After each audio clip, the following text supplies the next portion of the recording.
Então, iniciando a falar sobre os polímeros propriamente ditos, materiais, a gente vai começar por um daqueles que é mais importante não só para a nossa sociedade, mas para a vida como um todo. No caso aí, a celulose. Então a celulose ela é um polímero natural, formado por monômeros de quê? De glicose. Então essas glicoses, tá? Elas reagem entre si formando uma molécula gigantesca, tá? Com milhões de monômeros, milhões de átomos, certo? E aí dá origem a quê? A celulose. A celulose é que dá essa base estrutural, né? Principalmente para as plantas.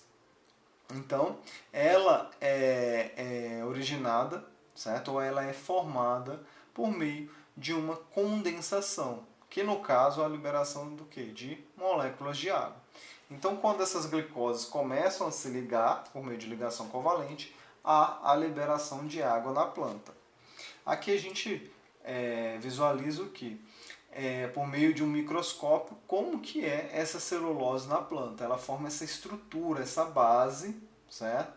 Onde vão ficar células e outras coisas da planta, aí, né? Várias funções, vários órgãos da planta. Se a gente for lembrar, o papel é proveniente da celulose, se a gente for imaginar, o papel também é uma espécie de polímero.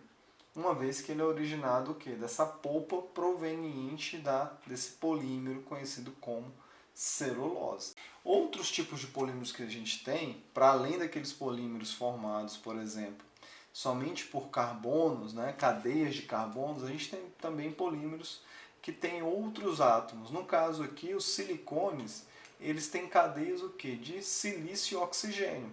Contém carbonos? Contém. Mas a cadeia principal dos silicones ele é formado por silício e oxigênio. Então, existem polímeros também que têm uma base inorgânica, não somente orgânica, apesar da aula de hoje a gente enfatizar mais a parte orgânica, ok? Então aqui é mostrada essa cadeia. Então eu tenho silício com oxigênio e isso aí vai ligando um ao outro, tá? E aí ele pode ser iniciado e finalizado com átomos de carbono e tendo ramificações também com moléculas de carbono. E aí essas moléculas podem ter 1, 2, 3, 4, 5, 6 carbonos. Tá?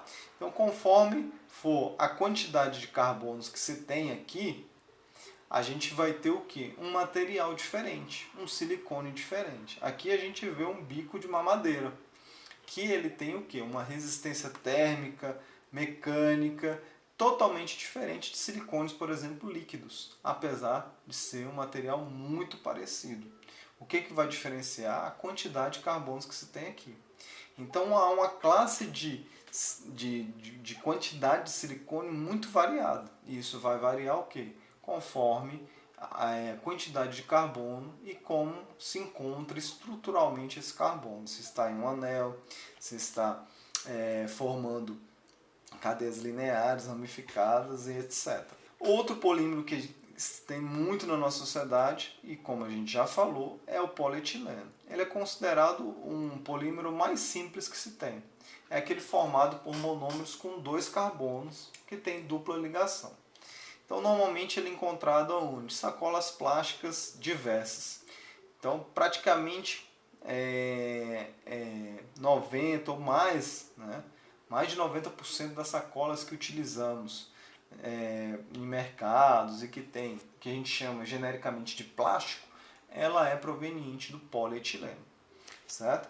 E aí esse polietileno, ele naturalmente não, ele sai como um produto incolor, certo? Sem cor e pode ser pigmentado. Mais uma vez mostra a reação, essa reação que é uma reação de polimerização de adição, onde há a formação do polímero chamado polietileno. Então aqui a gente vai dar uma enfatizada maior no como que acontece essa reação de polimerização de adição do etileno ou do eteno. O que acontece para haver essa polimerização? No eteno a gente tem duplas ligações. Né? Nós sabemos que cada ligação dessa representa o quê? Um par de elétrons. O que acontece? Para a reação acontecer, esses elétrons eles têm que ligar com elétrons de outro eteno e esses de outro eteno. Então, quando essa dupla ligação é desfeita para ligar com elétrons, certo? E formar ligações de outro eteno, há uma formação de uma ligação simples aqui. Então, essa ligação dupla, onde tem pares de elétrons, um dos elétrons vem para cá, outro vai para lá, forma uma ligação simples aqui, forma uma ligação simples aqui. E assim por diante, uma reação em cadeia, onde essas duplas ligações formam o quê? Ligações simples entre os carbonos. Então, de uma outra forma, o que acontece?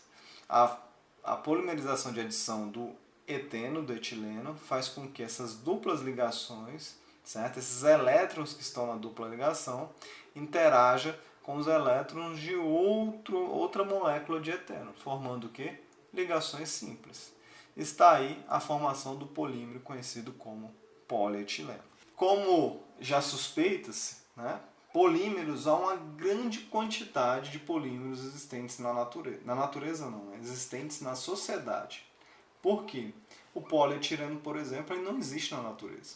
Tá? Ele foi um processo sintético, artificial, produzido pelos seres humanos.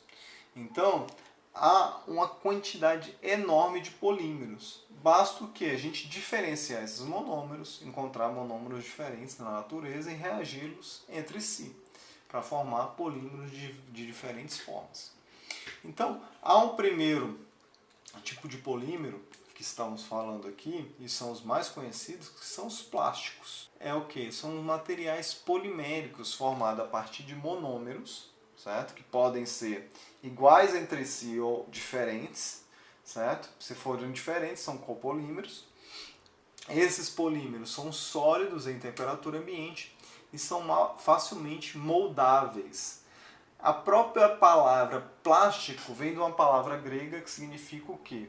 Aquilo que se molda, ou que tem capacidade de moldar, que a gente consegue moldar. Ok? Até quando a gente vê uma pessoa, por exemplo, uma ginasta, a gente diz que ela tem o quê? Uma certa plasticidade, ou seja, ela molda seu corpo para fazer um movimento. Vem da mesma origem dessa palavra grega. Outro tipo de polímero conhecido são os elastômeros. O que são elastômeros? São as conhecidas borrachas, certo? A gente conhece elas como as borrachas. São materiais que têm grande elasticidade em condições normais. Em condições normais ela deforma-se, certo? E rapidamente volta ao seu estado inicial. Então, borracha ela tem essa característica que é um pouco diferente dos plásticos. Ela tem o que a gente chama de efeito de memória, ou seja, se essa minha caneta fosse uma borracha, eu poderia dobrar ela, certo? Depois que eu deformei, se eu soltasse ela, ela voltava ao lugar. Ok? Então, os elastômeros ou as borrachas, eles têm essa característica, essa resistência, certo? À deformação. Fibras é um terceiro tipo de polímero, certo? E são materiais que podem ser estirados em filamentos, tá? As suas macromoléculas, elas são orientadas de forma a aumentar a sua resistência mecânica, ou seja, fibras são aqueles filamentos onde eles são, de alguma forma, entrelaçados entre si e aumenta essa resistência.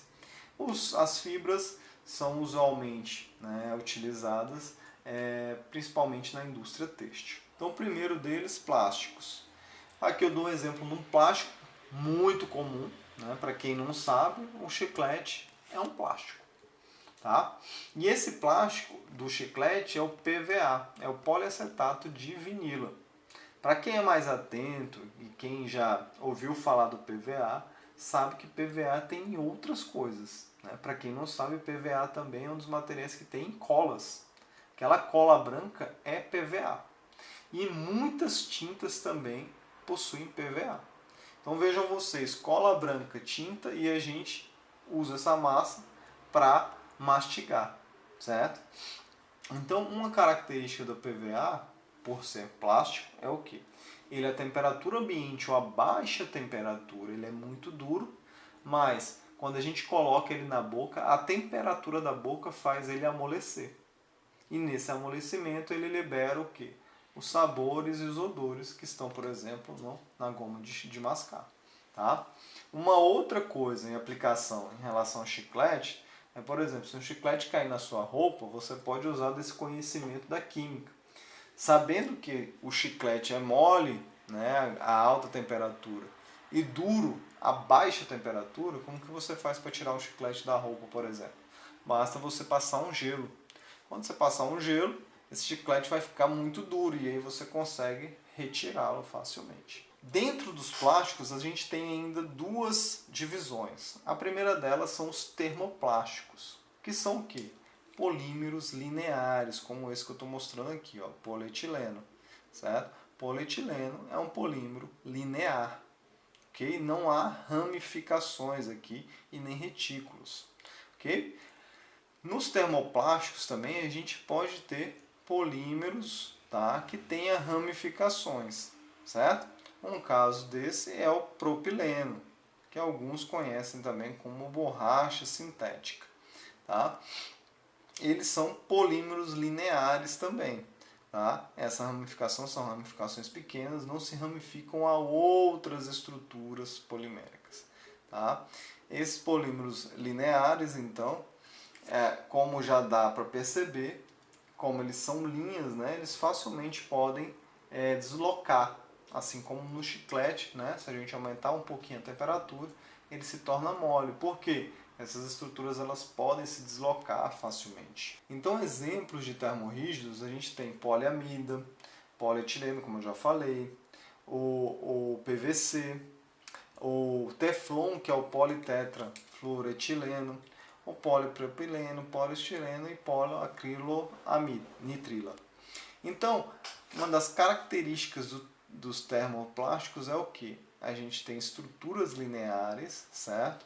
Que com a temperatura a gente pode moldá-los facilmente. Tá? Por quê?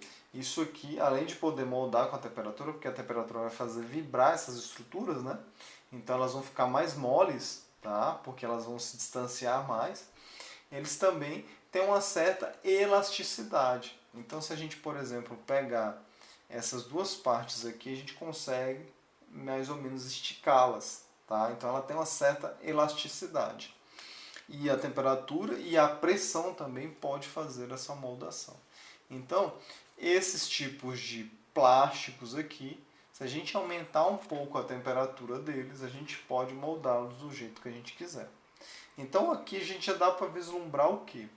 Então esses plásticos eu posso mudar a forma deles. Ou seja, eu posso pegar uma garrafa originado de um desses plásticos ou um saco e formar outros itens. Para pensar, o que isso significa? Significa o quê? Que aquilo que não tem mais utilidade para aquilo que eu pensava, por exemplo, uma sacola, eu já utilizei essa sacola, eu posso fazer outro item, ou seja, eu posso reutilizá-lo, eu posso reciclá-lo. Tá? Então os termoplásticos eles têm como vantagem essa alta reciclabilidade. Tá? Porém, essa reciclagem, gente, eu tenho que ficar claro isso para vocês, não é uma reciclagem eterna. Tá? Há uma quantidade de ciclos onde essa reciclagem pode acontecer. Então tem plásticos que aguentam 5 ciclos, 10 ciclos, e aí essas estruturas elas começam a romper. Tá? E aí a reciclagem não acontece mais. Então, como eu já falei, eles são mais flexíveis e naturalmente eles podem se entrelaçar, tá? E aí com a temperatura a gente pode fazer essa moldagem.